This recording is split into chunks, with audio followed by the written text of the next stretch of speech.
новосибирских школах появятся инженерные классы. Таким образом решили повысить престиж профессии. В области готовится к 1 сентября. До первого звонка остался ровно месяц. Какие еще изменения ждут всех участников образовательного процесса, расскажет Елена Щербакова.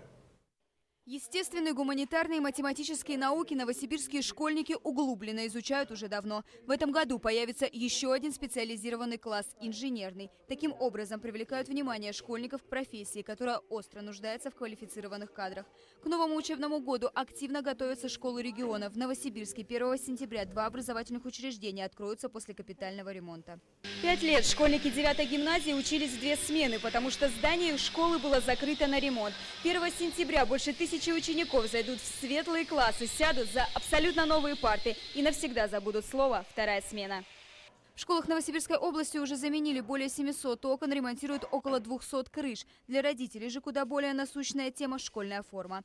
У многих возникают споры, в какой фирме покупать одежду для учеников. Есть классы, где родители ставят перед фактом, что неправомерно.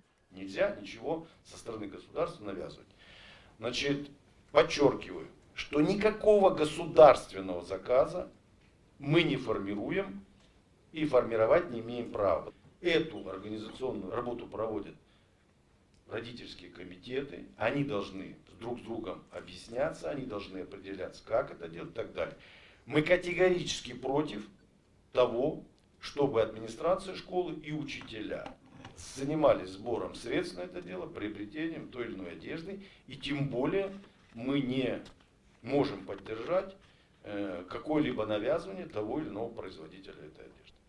Раньше родители писали жалобы в Министерство образования. Они были недовольны тем, что учебники приходилось покупать за свой счет. Теперь их предоставляет государство.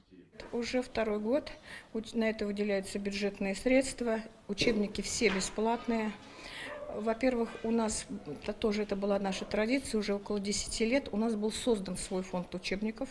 И каждый год родители и раньше покупали по 2-3 учебника. Остальные они всегда брали у нас в библиотеке, потому что фонд был такой создан.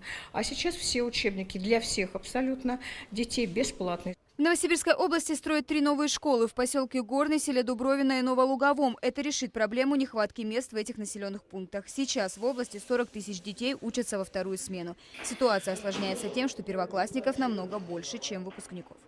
Елена Щербакова, Александр Кабукин. Новости ОТС.